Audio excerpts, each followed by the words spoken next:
Imagine a whisper in the dark, not of words, but of something far more ancient, far more insidious. A primal urge to change, to shed the familiar confines of your own skin and embrace a grotesque metamorphosis. Tonight, we delve into the chilling truth of what it truly means to become an instance of SCP-610. This isn't just a clinical breakdown. It's a descent into the horrifying reality faced by those touched by the flesh that hates. We're going to pull back the veil on the unspeakable process, the agonizing transformation that redefines humanity itself. Forget what you think you know about disease or infection. This is something else entirely, a living, breathing horror that reclaims and reshapes. We'll explore the initial, almost imperceptible shifts, the insidious tendrils of alteration that first creep into the unsuspecting. We'll then journey through the escalating stages of physical corruption, the way the very fabric of your being unravels, replaced by something alien and monstrous. Prepare to confront the psychological torment, the utter despair of losing oneself, piece by agonizing piece, to an entity that seeks only to consume and replicate. We will examine the chilling loss of autonomy, the terrifying subjugation of will as the flesh asserts its dominance. Finally, we will confront the grim, undeniable outcome, the ultimate, horrifying existence as a mindless extension of the flesh that hates. This is not a story for the faint of heart, but a necessary exploration into the abyss, revealing the true terror of becoming one with SCP-610. Prepare to be informed and perhaps to be forever changed by what you hear. Now, let's peel back the layers of this nightmare to truly grasp the key aspects of what it's like to become one with the grotesque tapestry of SCP-610. It begins subtly, a deceptive whisper before the scream. The very first sensation, often reported by those unfortunate enough to be observed in the early stages, is a pervasive itch. Not a common, fleeting itch, but one that burrows deep beneath the skin, a relentless, crawling sensation that nothing can alleviate. It's the feeling of something moving within you, an unwelcome guest beginning to stir. Then comes the heat, a localized warmth at the point of initial contact, which quickly spreads, not like a fever, but like a slow-burning ember beneath your flesh. This isn't just discomfort. It's the insidious warmth of accelerated cellular division, a biological engine running wild, consuming and reshaping. Your skin, once familiar, begins to thicken, to lose its suppleness. It takes on a leathery, almost waxy quality, and a faint, sickly reddish hue begins to emerge, blooming like a bruise from within. But the true horror lies in the loss of control. Initially, it's a minor tremor, a twitch of a muscle you didn't consciously command. Then, larger segments of your body begin to move independently, a grotesque dance orchestrated by an unseen conductor. Imagine your hand, once a tool of your will, now clenching and unclenching, contorting into unnatural shapes without your consent. This isn't paralysis. It's a terrifying usurpation of your own motor functions, a living puppetry where you are both the puppet and the horrified spectator. The internal sensations are equally harrowing. Victims describe a constant dull ache that settles deep in their bones, a grinding pressure as if their very skeletal structure is being reshaped from within. And then, the growths. Small nodules, like hardened pustules, erupt across the skin, particularly at joints and pressure points. These are not mere blemishes. They are the nascent forms of the fibrous, tendril-like structures that will eventually envelop and consume. Each new growth brings with it a fresh wave of agony, a searing pain as tissue tears and reforms in monstrous new configurations. This is just the beginning of the journey, a terrifying prelude to the complete surrender of self to the flesh that hates. As the physical corruption deepens, the very essence of human sensation begins to warp and betray.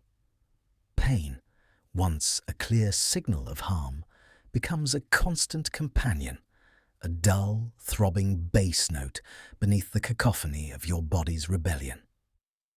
But it's not merely the intensity of the pain that defines this stage, it's its nature.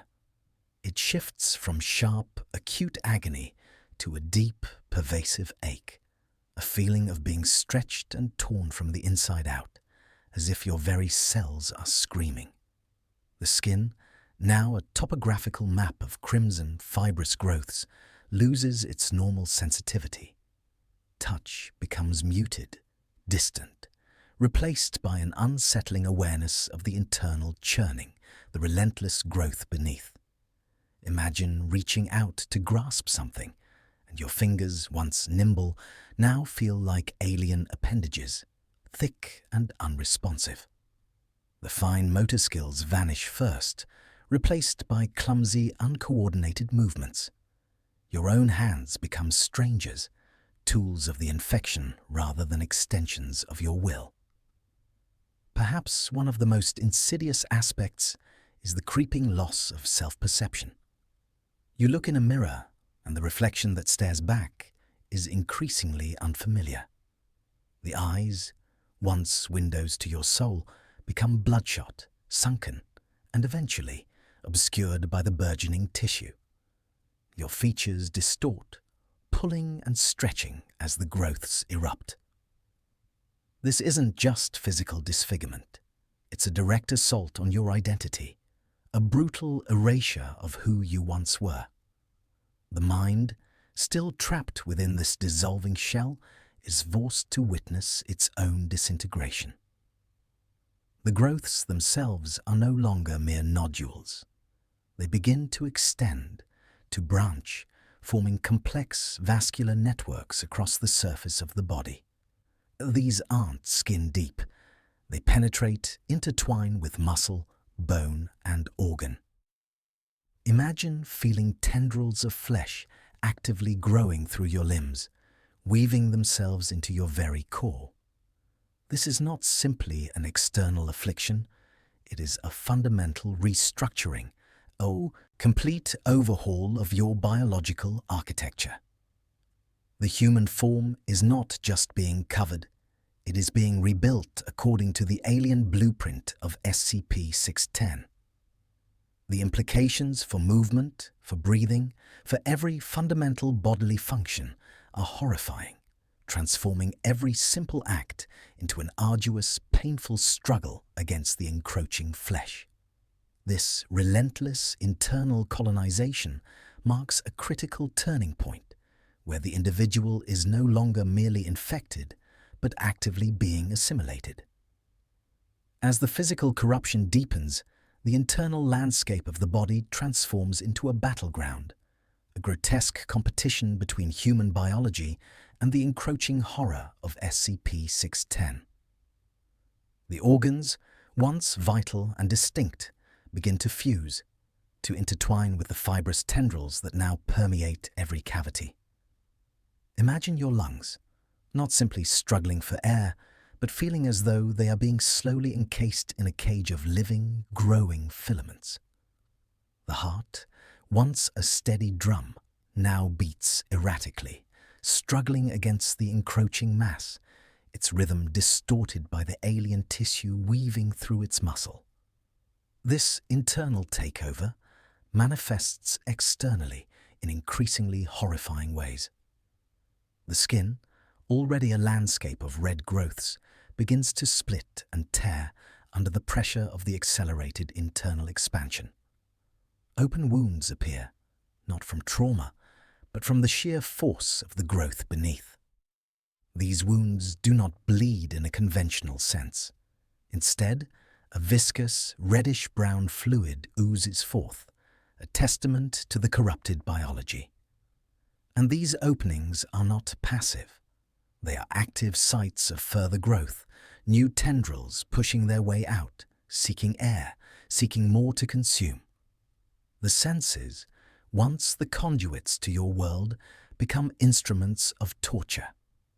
Vision blurs, then darkens, as the eyes themselves are consumed or obscured by the encroaching flesh. Hearing becomes a distorted cacophony of internal squelching and tearing sounds, amplified and agonizingly clear. Taste and smell are replaced by the metallic, earthy tang of decaying flesh and the pervasive, cloying scent of the SCP-610 itself, a smell that clings to everything, a constant reminder of the horror within and without. Perhaps most terrifying is the eventual collapse of the skeletal structure. Bones, once rigid supports, soften and warp under the relentless pressure and corrosive action of the SCP-610 tissue. Limbs twist into impossible angles, joints fuse, and the body begins to lose its human form entirely, collapsing into a pliable, shapeless mass of pulsating flesh. This is not merely a loss of mobility, it is the utter destruction of the human framework, the final, undeniable proof that the individual is no longer a person, but merely raw material, a biological canvas upon which SCP-610 paints its monstrous masterpiece. The physical agony at this stage is beyond comprehension, a constant, all-encompassing torment as the body is consumed from within and without, an endless scream trapped within a grotesque, evolving cage of flesh. Beyond the physical horror, there lies a profound psychological torment, a chilling aspect of becoming an instance of SCP-610 that is perhaps even more terrifying than the bodily decay. In the initial stages, before the full onset of cognitive degradation, the victim is trapped within their own mind, a horrified spectator to their own undoing. Imagine the sheer terror of watching your own hands deform, your limbs twist, knowing that you are still inside, fully aware of the transformation. This awareness is not a blessing. It is a curse. The mind grapples with the loss of identity, the erosion of the self. Memories begin to fray, not necessarily fading, but becoming detached, distant, as if they belong to someone else. The concept of me starts to dissolve, replaced by an unsettling ambiguity. You might recall your name, your past, but the connection to that past self feels increasingly tenuous, like viewing an old photograph of a stranger. Then comes the insidious encroachment on thought itself. The infection doesn't merely consume flesh, it subtly reshapes the very pathways of the brain. Rational thought becomes fragmented, disjointed. The ability to formulate complex ideas, to reason, to plan, begins to crumble. Simple tasks become monumental challenges, and coherent speech devolves into guttural sounds, then silence, save for the wet, squelching noises of the growing flesh. Concurrently, a new alien consciousness begins to assert itself. It's not a voice in your head, not a separate entity speaking to you, but rather a slow, creeping shift in perspective, a fundamental rewiring of desires and impulses. The instinct for self-preservation, for humanity, gives way to a primal, singular drive to grow, to spread, to consume. Your thoughts are no longer your own. They are extensions of the flesh that hates, focused on its propagation. The very essence of what makes you human, your consciousness, your will, your individual self, is not merely destroyed, but absorbed, repurposed, and twisted into a tool for the entity's relentless expansion. This is the ultimate violation, the complete erasure of the individual within the collective, a fate far more terrifying than mere death. As the psychological erosion progresses, the very concept of individual agency begins to crumble. The mind, once a fortress of independent thought, becomes a conduit, a receiver for the collective will of the SCP-610 organism. It's not a sudden switch, but a gradual, terrifying indoctrination. Imagine your own thoughts, your deepest desires, slowly being overwritten, replaced by an alien imperative. The urge to flee, to fight, to survive gives way to a single, overwhelming directive: to propagate. This shift in mental state is accompanied by a profound alteration in behavior. The instinct for self-preservation, for personal safety, is completely eradicated.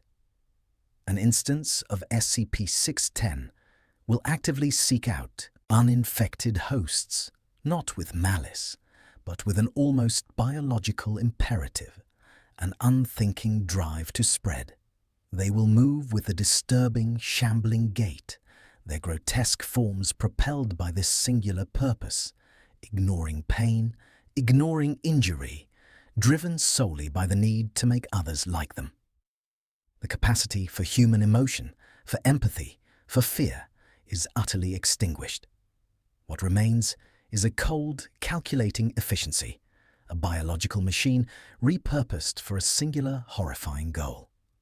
The former human is now merely a vessel, a mobile incubator for the spreading horror. They will not hesitate to infect loved ones, former friends, or strangers. All are simply potential new biomass, new avenues for expansion.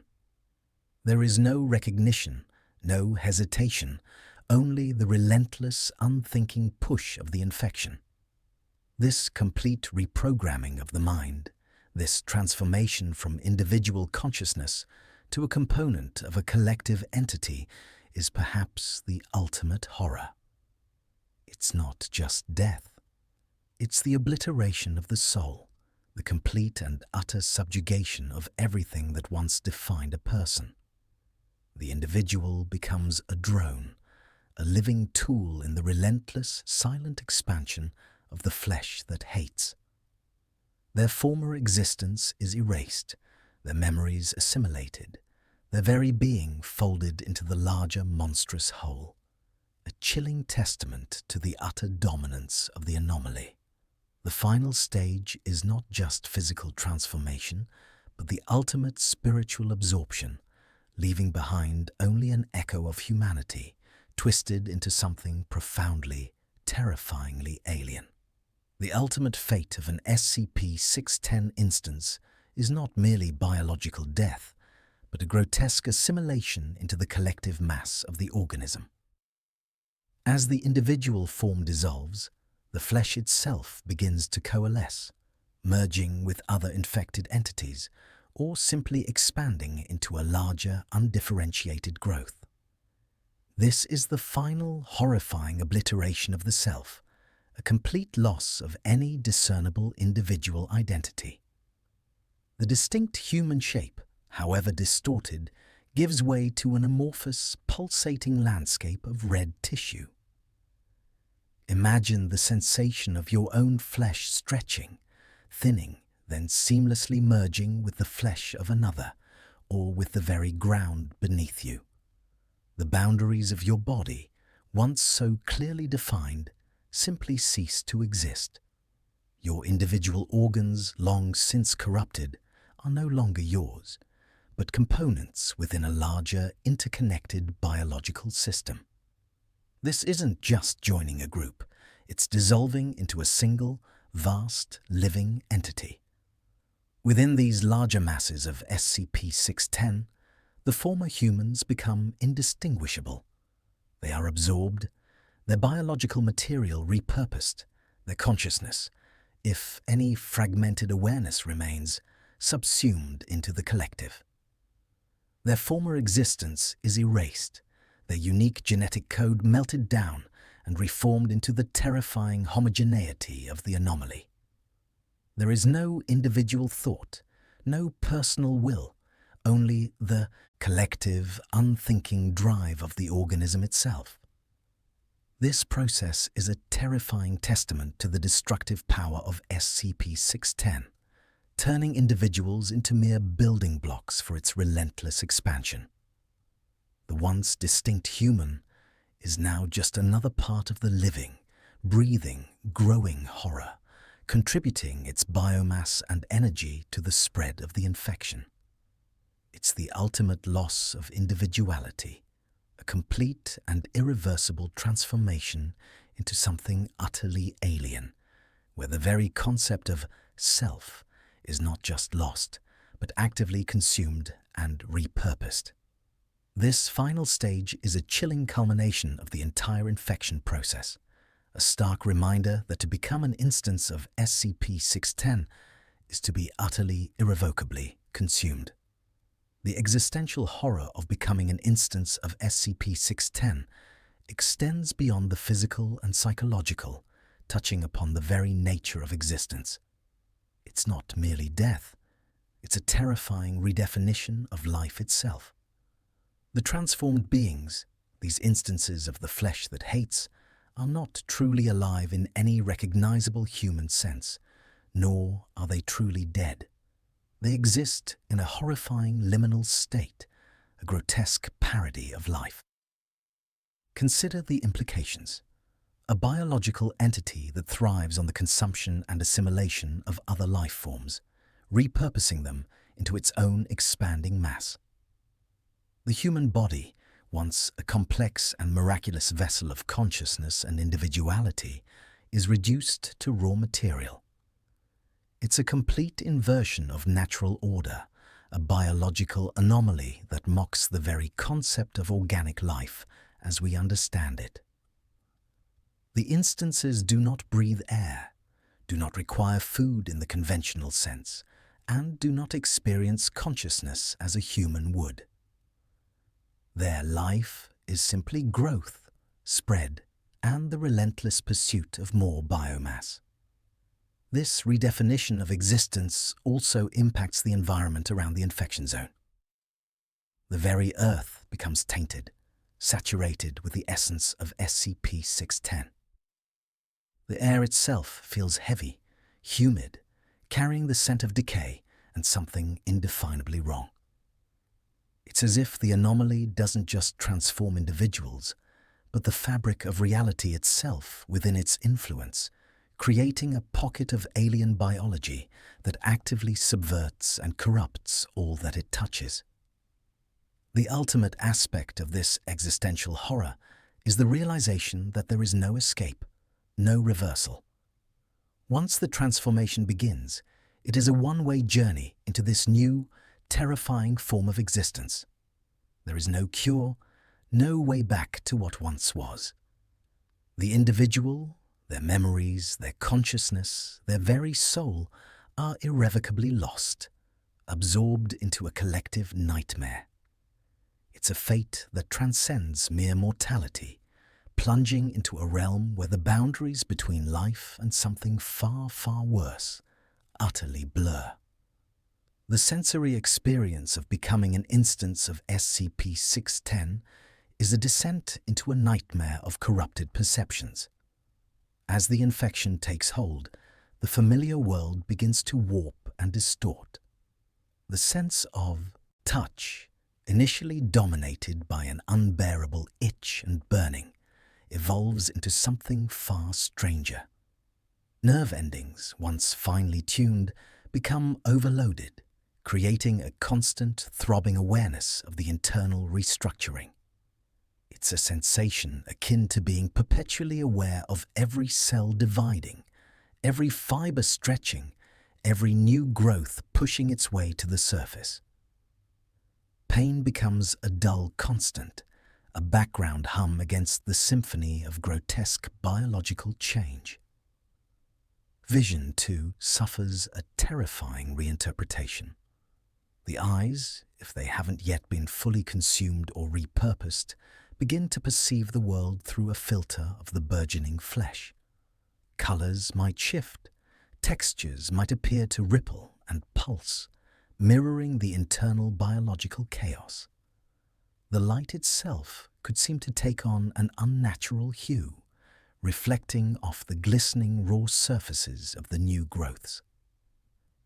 And as the eyes themselves become distorted, perhaps replaced by rudimentary optical organs of the anomaly, the world would be seen through an increasingly alien lens, blurring the lines between reality and the organism's own distorted perception. Auditory input fares no better. The sounds of the outside world would be muffled, distorted by the internal cacophony of the growing flesh. The constant squelching, stretching, and tearing sounds from within would become the dominant auditory experience, a horrifying soundtrack to the transformation. Imagine the sound of your own body reshaping itself, a constant symphony of biological horror playing directly inside your head. And as for taste and smell, they would be overwhelmed by the metallic tang of blood, the sickly sweet scent of growing tissue, and the indescribable odor of something fundamentally wrong, something that defies natural categorization. It's a complete sensory overload, a horrifying immersion into the raw, unfiltered reality of the flesh that hates. One of the most insidious aspects of becoming an instance of SCP-610 is the loss of control over one's own body, a terrifying descent into involuntary action. It begins subtly, perhaps a twitch, a tremor that isn't quite your own. Soon, these involuntary movements escalate. Limbs might move without your conscious command, muscles clenching and releasing in patterns that feel utterly alien. Your hands, once tools of your will, become instruments of the infection, reaching out, grasping, not because you desire it, but because the organism dictates it. This loss of control extends beyond mere movement. Bodily functions, once regulated by the intricate systems of the human form, become corrupted. The heart might beat with an unnatural rhythm, not responding to fear or exertion, but to the pulse of the burgeoning flesh within. Breathing might become shallow, ragged, or cease altogether as new rudimentary respiratory structures take over. The internal organs, fused and reshaped, no longer perform their original duties. They are merely components in the larger, horrifying, biological machine. The most chilling manifestation of this lost control is when the body itself is directed to propagate the infection. The former human finds themselves moving towards uninfected individuals, not out of any conscious choice, but because their corrupted muscles and nerves are compelled. Their arms might reach, their transformed mouth might open, all in an attempt to spread the contagion.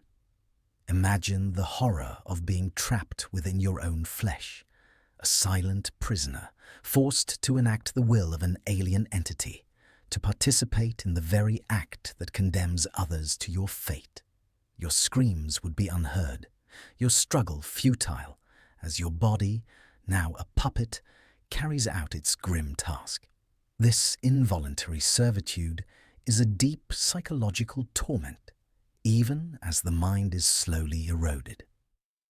The brief flashes of self-awareness that might persist in the early stages would be filled with unimaginable dread, watching helplessly as your own form becomes an agent of destruction.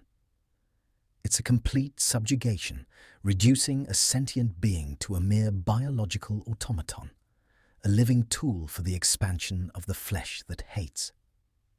The body, once a sanctuary, becomes a prison and a weapon, all against its original inhabitant's will, a testament to the ultimate horrifying mastery of SCP-610. The cognitive and emotional breakdown experienced during transformation into SCP-610 is perhaps the most terrifying aspect for the conscious individual. It's a slow, agonizing unraveling of the mind, a systematic dismantling of personality, memory, and self-awareness. Initially, there might be moments of stark clarity, flashes of who you once were, juxtaposed with the horrifying reality of what you are becoming. These moments of lucidity would be pure torment, a glimpse of sanity in a rapidly encroaching madness. Memories would begin to fray, dissolving like old photographs left in the rain. Faces would blur, names would slip away, significant life events would become distant, distorted echoes. This isn't simple amnesia, it's an active process of erasure, as the organism reconfigures the brain, not for human thought, but for its own alien directives. The very essence of what made you you is being systematically overwritten. Emotions, too, would be corrupted. The human capacity for love, joy, fear, and sorrow would be replaced by primal urges dictated by the infection, a relentless drive to spread, to consume, to grow. Imagine the despair of feeling your affection for a loved one drain away, replaced by an unsettling indifference, or worse, a predatory instinct. The terror of your own transformation would eventually give way to a blank, unfeeling acceptance, or perhaps an alien form of contentment as your mind aligns with the organism's singular purpose. This cognitive dissolution is not peaceful. It is a struggle, a battle for mental integrity that the human mind is destined to lose. The brain, overwhelmed by the biological imperative of SCP-610, ceases to function as a center of individual thought. It becomes a processing unit for the anomaly, its neural pathways rerouted to serve the collective. The final stages would likely involve a complete cessation of individual consciousness, leaving behind only a biological automaton, a creature driven by instinct, devoid of the rich tapestry of human experience that once resided within. It is the ultimate erasure, not just of the body, but of the very soul. The social isolation and ostracization that accompanies SCP-610 infection is a cruel prelude to the ultimate assimilation. From the moment the first grotesque growths appear, the victim is marked. Their former life, their connections, their very place in society begin to crumble. Loved ones, friends, and even strangers recoil in horror, fear, and disgust. The infected individual becomes an outcast, a pariah, a walking testament to a terrifying contagion. Imagine the agony of seeing the fear in the eyes of someone you cherish, knowing that your very presence is a threat. Every interaction becomes fraught with tension, every glance a judgment. The infected are no longer seen as people, but as carriers, as monsters in the making. This social death often precedes the physical one, leaving the victim utterly alone in their terrifying transformation. Even in the earliest stages, before full loss of agency, the victim is likely to be shunned, perhaps even hunted, by those desperate to contain the spread. There is no comfort, no solace, only the cold, hard reality of their impending fate. They are cut off from all human connection, left to face the horror within them in complete solitude. This forced isolation accelerates the psychological breakdown as the last vestiges of human interaction, which often ground us in reality, are stripped away. Eventually, as the transformation progresses, the concept of social interaction becomes utterly meaningless to the instance of SCP-610. The former human's need for companionship, understanding, or even simple acknowledgement is completely extinguished. They become a part of the collective, driven by a singular alien imperative that transcends all human bonds. The ostracization, once a torment, becomes irrelevant, replaced by the silent, unfeeling unity of the flesh that hates. The individual is not just physically consumed, but socially and emotionally erased, long before their final assimilation.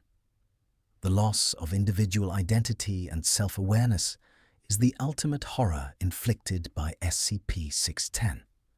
It's not merely the death of the body, but the systematic obliteration of the very concept of self. As the infection progresses, the boundaries between the human host and the SCP-610 organism blur, then dissolve entirely. The distinct consciousness, the unique amalgamation of experiences, memories, and personality that defines an individual, is slowly, agonizingly absorbed into the collective.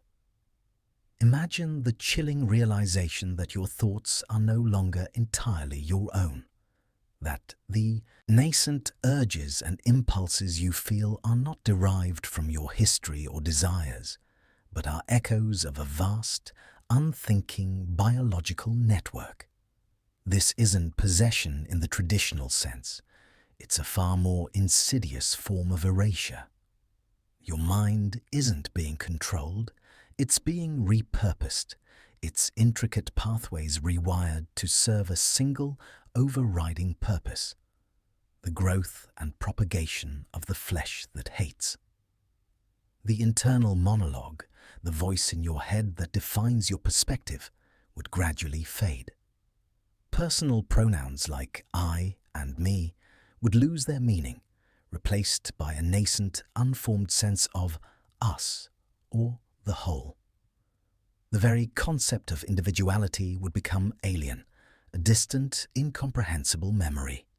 You would cease to be a distinct entity, instead becoming a raw, undifferentiated component of a larger, amorphous mass. This isn't just about forgetting who you are. It's about ceasing to be anyone at all. The unique spark of consciousness that animates every human is snuffed out, not by death, but by absorption into something vast, alien, and utterly indifferent to the concept of individual life. The final moments of true self-awareness must be a profound terror, a screaming realization that the you that once existed is dissolving, becoming one with the horrifying, pulsating collective. There is no individual afterlife, no lingering ghost, only the silent, unthinking hum of the expanding organism, having consumed and repurposed all that you once were. The environmental corruption and assimilation is not merely an external phenomenon. It is an extension of what is happening within the infected individual. As the flesh mutates and spreads, the world around the victim begins to bend and warp in sympathy, becoming an extension of the same horrifying biological process. The air itself might grow thick with the scent of decay and something indefinably organic, a smell that clings to everything, a constant reminder of the encroaching horror. Surfaces, once solid and familiar, become soft, yielding, and pulsating. Walls might ooze with viscous fluids, floors might become spongy underfoot, and objects might begin to sprout tendrils or fleshy nodes. It's a macroscopic representation of the microscopic corruption occurring within the victim's own body. The very ground beneath their feet, the structures that once provided shelter, all are being consumed and repurposed by the same relentless biological imperative. This environmental assimilation adds another layer of profound disorientation and terror. The world that once provided context and familiarity is systematically being stripped away, replaced by an alien landscape of living, throbbing flesh. There is no escape, no refuge, because the infection is not just in them, it is becoming their surroundings. The perception of external reality becomes indistinguishable from the internal nightmare. The line between self and environment dissolves, as everything becomes part of the same, monstrous, ever-growing entity. Imagine reaching out to touch a wall, only to find it yielding and warm, pulsing faintly beneath your fingertips, or seeing your reflection in a pool of water, only to realize the water itself is tainted, swirling with nascent fleshy filaments. This constant, pervasive alteration of the environment serves to further isolate the victim, reinforcing the inescapability of their fate. The world itself has turned against them, becoming a grotesque mirror of their internal decay, a living, breathing testament to the all-consuming power of the flesh that hates. Every breath drawn is from an atmosphere tainted by its presence, every glance a confirmation of its dominion. The relentless and irreversible nature of the transformation is a psychological torment unlike any other. There is no hope of recovery, no possibility of reversal, no escape. From the moment the infection takes hold, the victim is on an inexorable journey towards utter dissolution. Every twitch, every ache, every new growth is a grim milestone on a path leading only to oblivion.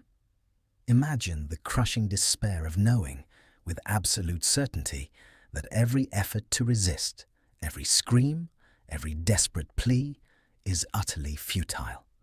The organism does not care. It simply is, and it will consume. This isn't a disease that can be fought with medicine or willpower. It is a fundamental rewriting of biological code, an alien imperative that overrides all human biology and consciousness. The irreversibility means there is no cure to hope for, no moment of respite where the transformation might halt.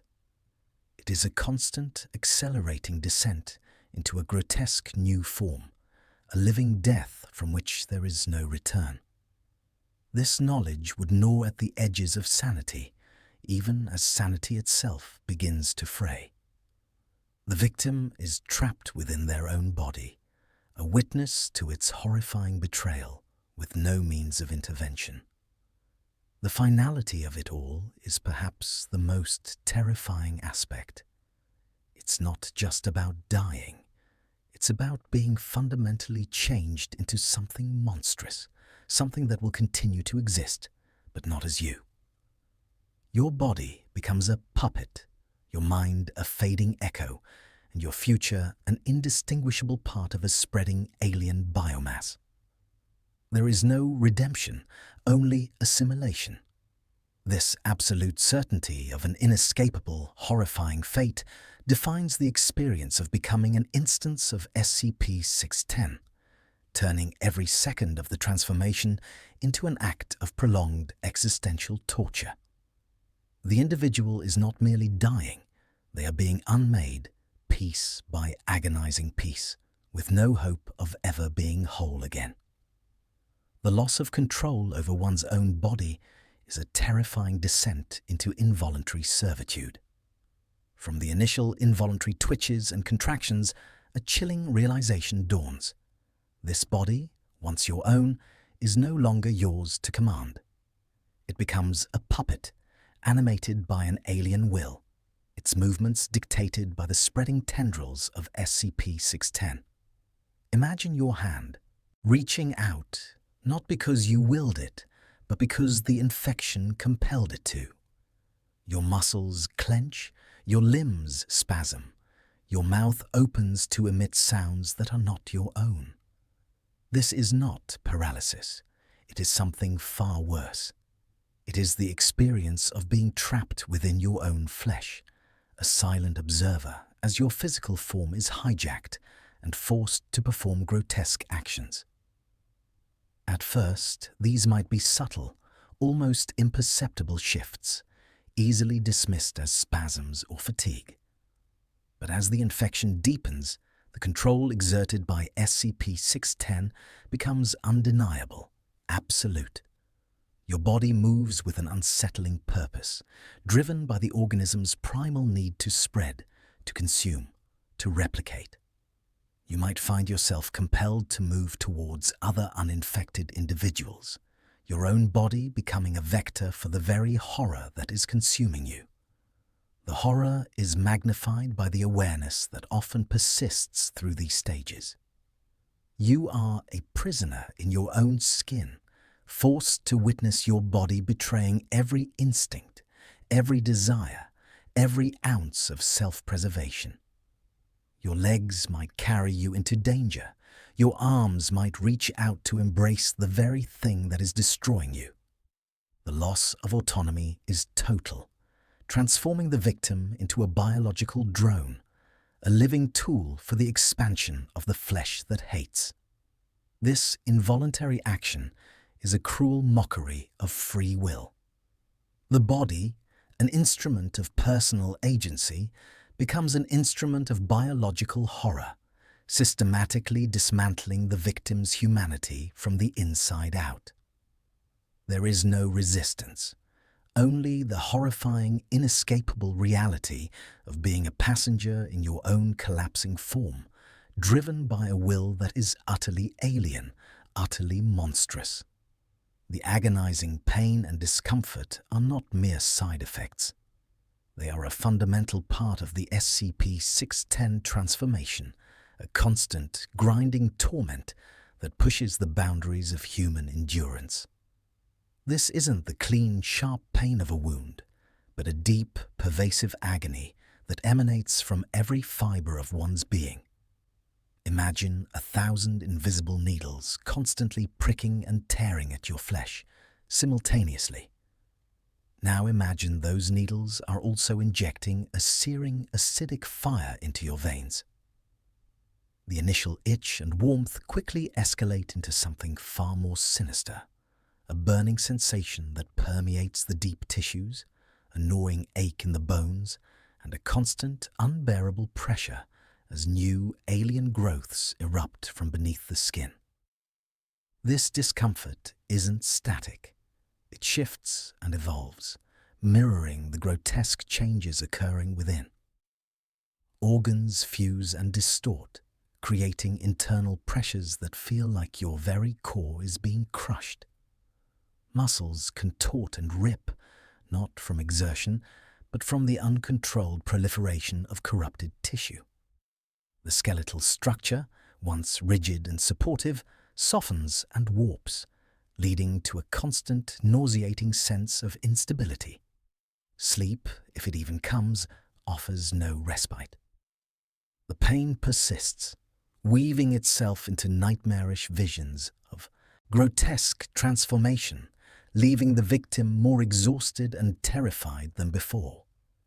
Even simple acts like breathing or moving become excruciating. Each gasp for air, a reminder of the foreign material choking the lungs. Each shift in position, a fresh wave of agony as the altered body grinds against itself.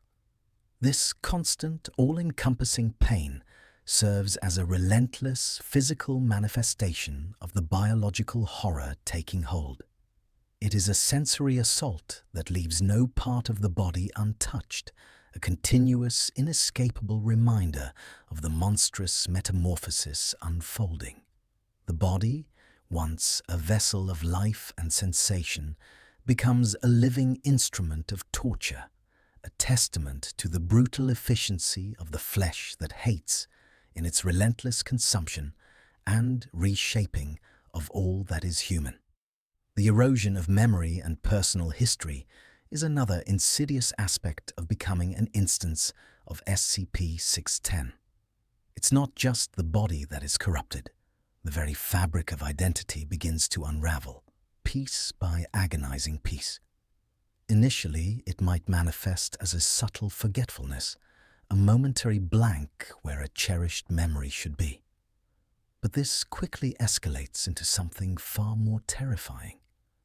Imagine looking at a photograph of a loved one, a face that once evoked profound emotion, and feeling nothing but a dull, distant recognition, as if peering at a stranger. Names, places, shared experiences, the anchors of your past, begin to slip away, dissolving into a hazy, indistinguishable fog. The vivid tapestry of your life, woven from countless moments and connections, is systematically unpicked, thread by thread.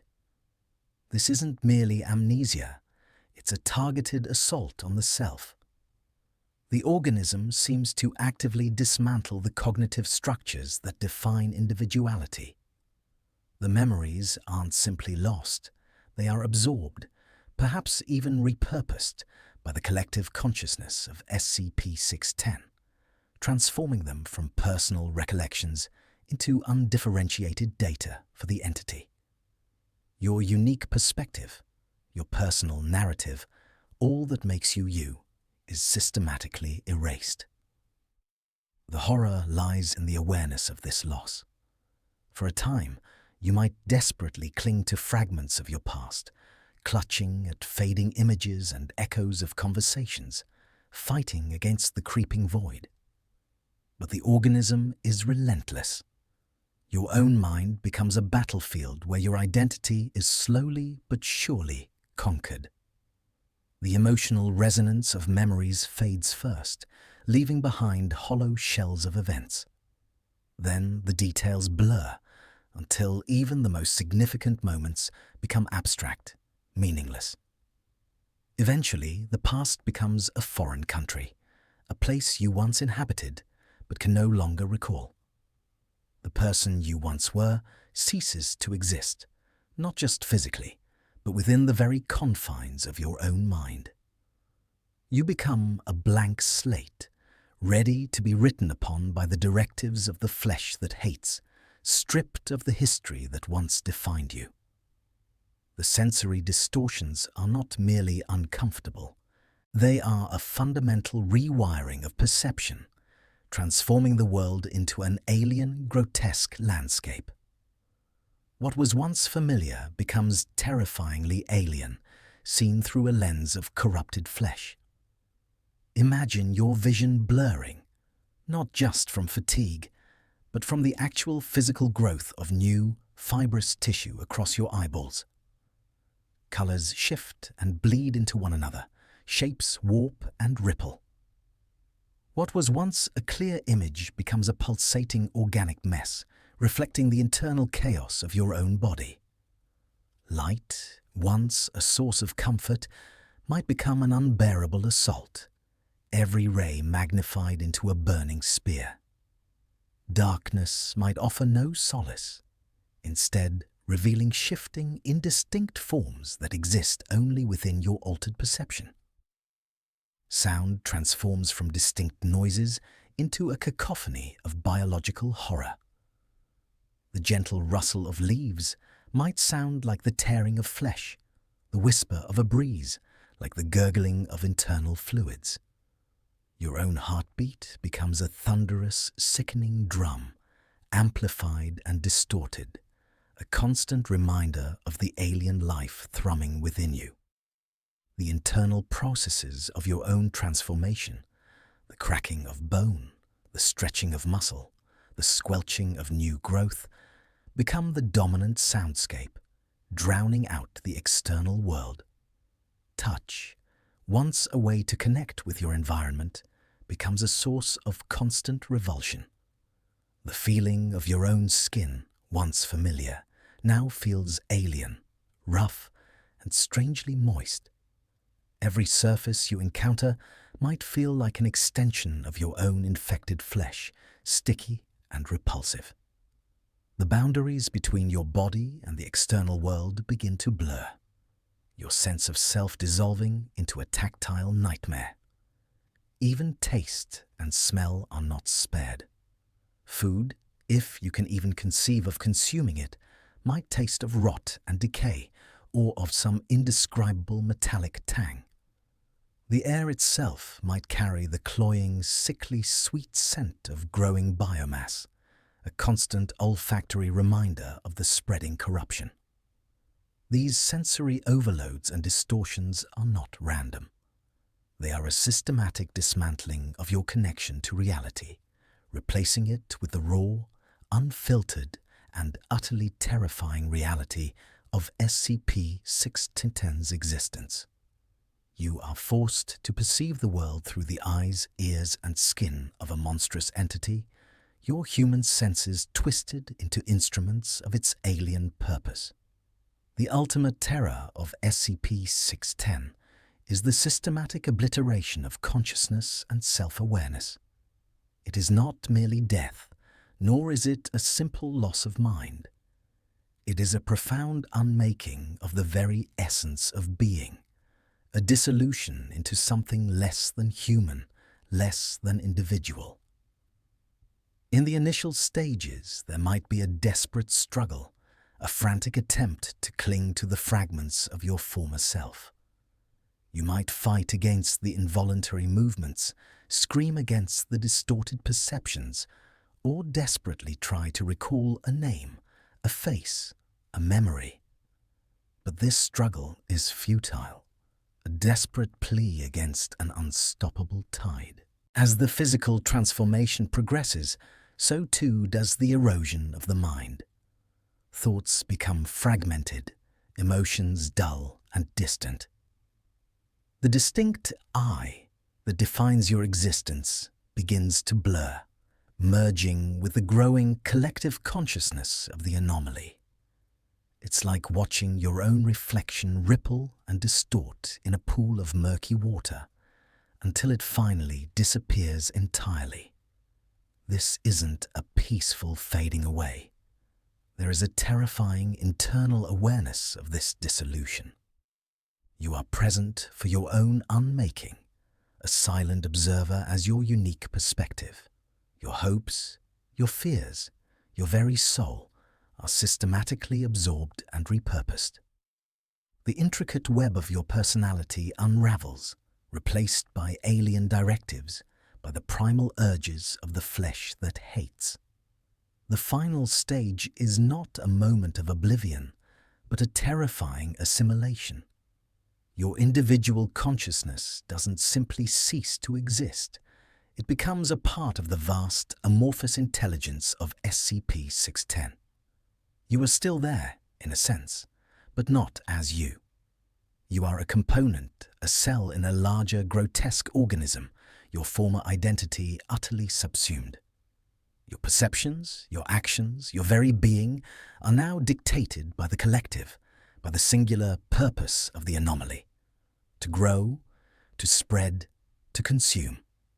This is the true horror.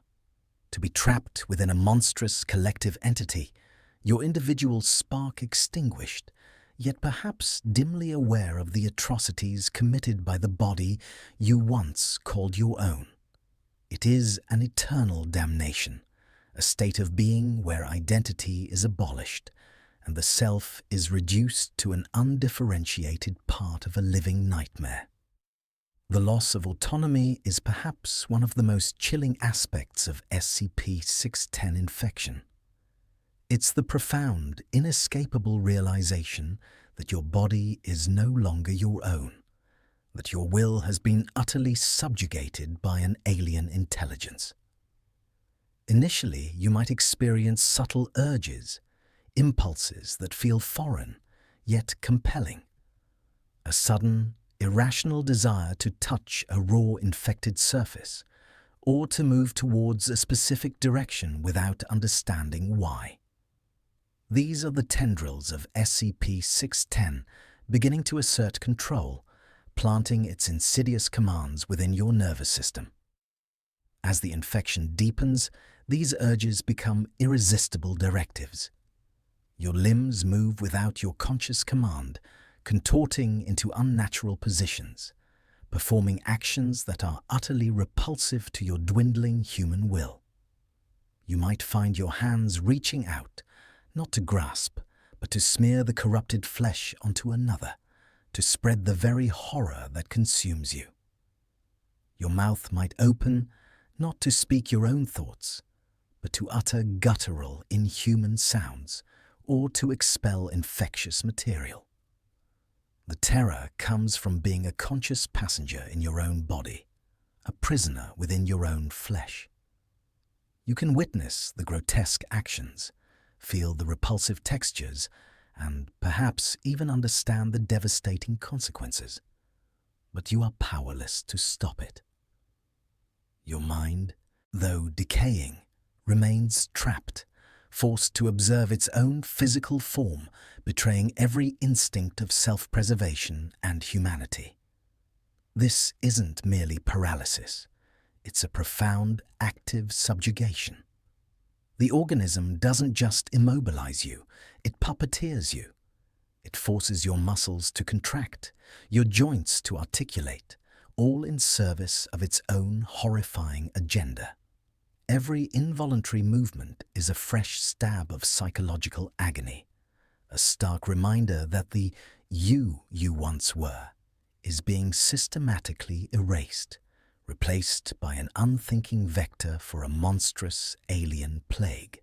The ultimate indignity is to be forced to become an instrument of your own destruction and the destruction of others, with no means of resistance or escape.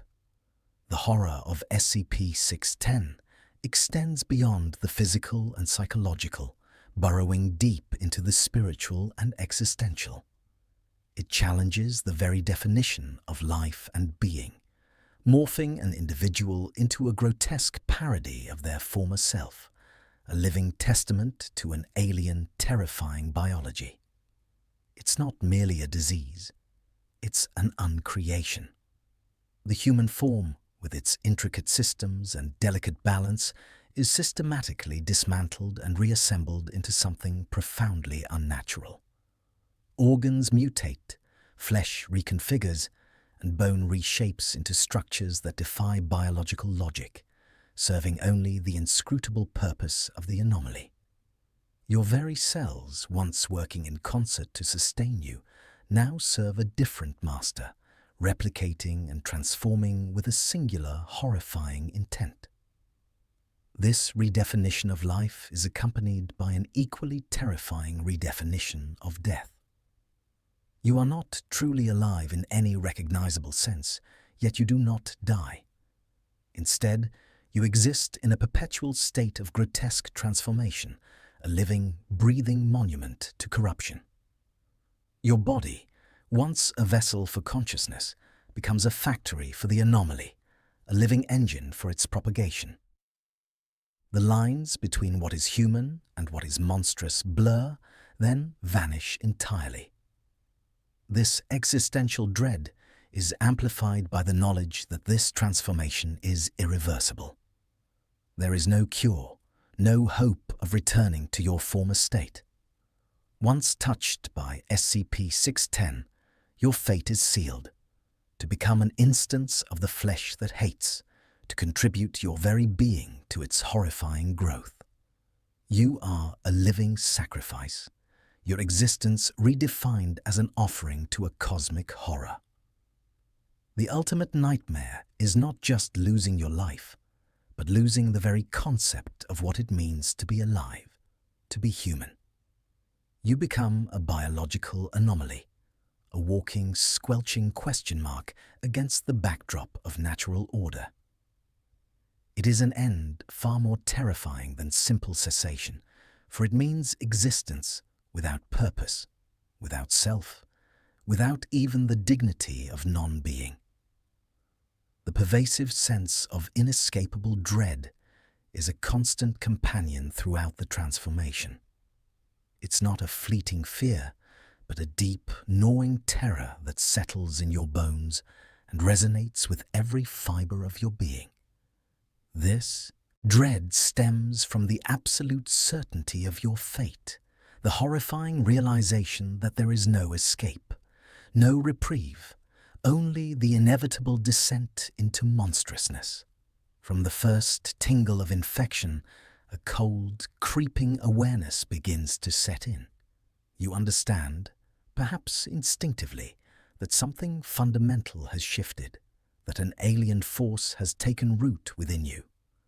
This initial dread is a prelude to the symphony of horrors to come, a chilling overture to your own biological undoing. As your body begins its grotesque metamorphosis, the dread intensifies. Each new growth, each agonizing shift in your anatomy serves as a visceral reminder of your impending doom. You watch, horrified, as your flesh ripples and reforms, knowing that every change pushes you further from humanity and deeper into the clutches of the anomaly. There is no hope of recovery, no chance of intervention. The infection is an unyielding, unstoppable force, and you are merely its unwilling canvas. The psychological torment is immense. You are forced to confront the absolute finality of your situation. Your memories, your identity, your very consciousness, all are destined to be obliterated. This knowledge, coupled with the physical agony and sensory distortion, creates a profound sense of hopelessness. You are trapped in a living nightmare, a prisoner in your own deteriorating body with no exit. Even in the later stages, as individual consciousness begins to wane, a residual, instinctual dread may persist. It's the primal fear of the unknown, amplified by the horrifying reality of your transformation. The dread becomes a part of the anomaly itself, a lingering echo of the human spirit that was systematically devoured.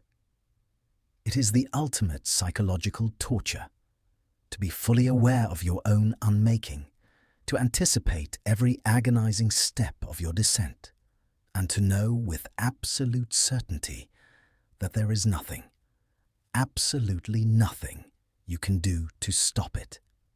Imagine a world where your vision distorts, not into blurry shapes, but into a grotesque kaleidoscope of pulsing flesh and writhing tendrils.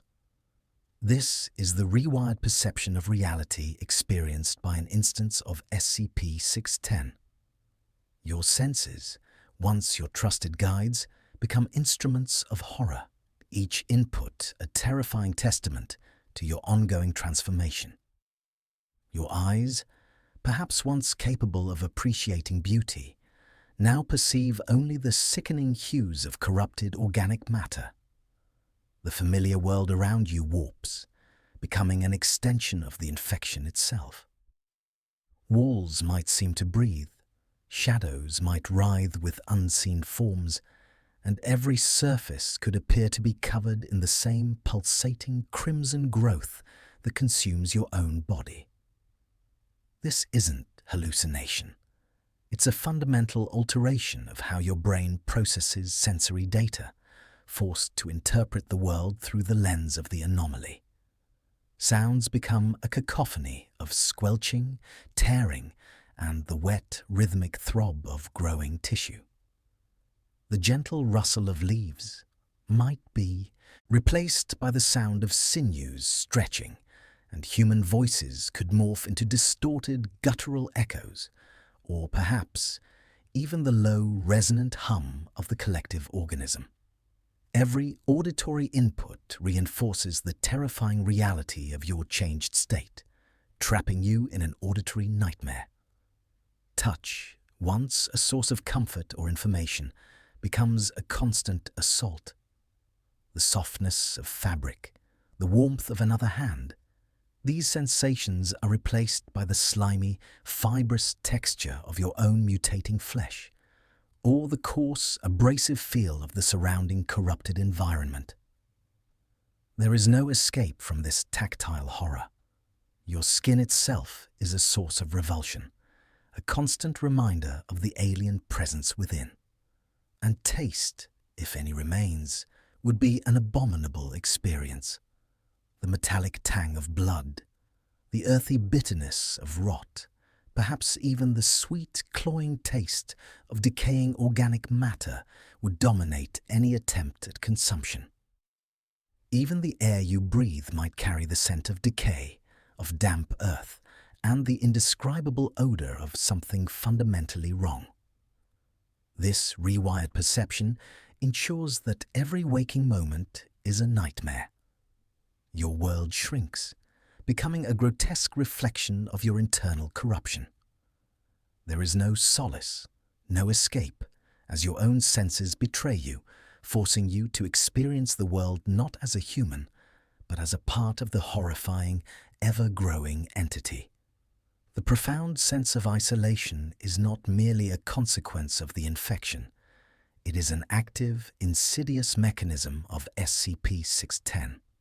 Long before the physical assimilation is complete, the anomaly begins to sever all human connection, transforming you into an outcast, utterly alone in your horrifying ordeal. Initially, this isolation might manifest as a withdrawal. The early symptoms, the subtle changes, the growing revulsion you feel towards your own body might compel you to hide, to distance yourself from loved ones. You become a secret keeper of your own burgeoning nightmare, fearing discovery, fearing the inevitable judgment and horror in the eyes of those you once cherished. The very thought of touching another human, of risking their infection, becomes a terrifying burden. As the physical transformation accelerates, this self-imposed isolation becomes forced. Your appearance becomes grotesque, your speech unintelligible, your actions erratic. No one can bear to be near you. The fear and revulsion you inspire in others is a powerful barrier pushing them away, leaving you utterly abandoned. You are no longer seen as a person, but as a source of contagion, a thing to be avoided, contained, or eliminated. The emotional toll of this severance is immense. To witness the horror in the eyes of your family, to hear their cries of fear or disgust, to know that you are now a monstrous threat to everything you once held dear. This is a torment far beyond physical pain. You become a living ghost, haunting the periphery of humanity, longing for connection, yet repelling it with every fiber of your corrupted being. And then there's the internal isolation. As your consciousness fragments and your identity erodes, you become isolated even from yourself. The familiar landmarks of your mind, memories, aspirations, emotions, begin to crumble, leaving a void where your individuality once resided. You are trapped within a decaying shell, watching your own self disappear, powerless to stop the encroaching emptiness. This profound, multi-layered isolation ensures that your transformation into SCP-610 is a solitary journey into madness and biological horror. There is no hand to hold, no comforting voice, no shared understanding. You face the ultimate unmaking of your being completely, utterly, terribly alone, a solitary horror in a world that has already deemed you lost. We have journeyed into the abyssal depths of what it truly means to become an instance of SCP-610. It is not merely a disease, a simple ailment to be cured. No, it is a profound unmaking, a systematic dismantling of every facet that defines existence, leaving behind only the grotesque echo of what once was. From the first insidious tendril of infection, the victim embarks on a terrifying descent. Their body becomes a battlefield, racked by unceasing agony as flesh reconfigures, organs mutate, and familiar forms twist into alien geometries. This is a transformation that defies all biological understanding, forcing the body to serve as an unwilling vector for a horror beyond human comprehension. But the torment is not confined to the physical. The mind, too, is a primary target. Identity is systematically eroded, memories blurred, and consciousness itself is fractured, then slowly, agonizingly, replaced by the alien directives of the anomaly. The individual becomes an involuntary puppet, their own body hijacked, their actions dictated by the collective will of the flesh that hates, all while a terrifying awareness lingers, witnessing their own undoing. Perception is rewired, turning the familiar world into a grotesque nightmare of pulsating flesh and writhing tendrils. Every sight, sound, and sensation reinforces the horrifying reality of their mutation, trapping them in a constant state of sensory assault. And perhaps most insidious of all, SCP-610 breeds an absolute suffocating isolation. Loved ones recoil in horror, society casts them out, and ultimately even the self fragments, leaving the victim utterly alone in their monstrous metamorphosis. The dread is pervasive, an inescapable companion that gnaws at the soul, for there is no hope of recovery, no chance of reprieve. Only the cold, hard certainty of an irreversible descent into something utterly monstrous, a parody of life that redefines existence itself. The human form becomes a canvas for corruption, a living monument to an alien biology that consumes and redefines all it touches. So, when you consider SCP-610, understand this. It is not just about the red, fibrous growth or the horrifying mutations. It is about the complete, utter obliteration of the self, the agonizing dissolution of identity, and the forced participation in one's own unmaking. It is the ultimate horror, a living death where humanity is stripped away, piece by agonizing piece, leaving behind only a puppet of the flesh that hates. And in the silent shadows of your own mind, remember this chilling truth. The horror of SCP-610 is not merely what it does to you, but what it makes of you. And once it begins, there is no escape, only the quiet, squelching spread.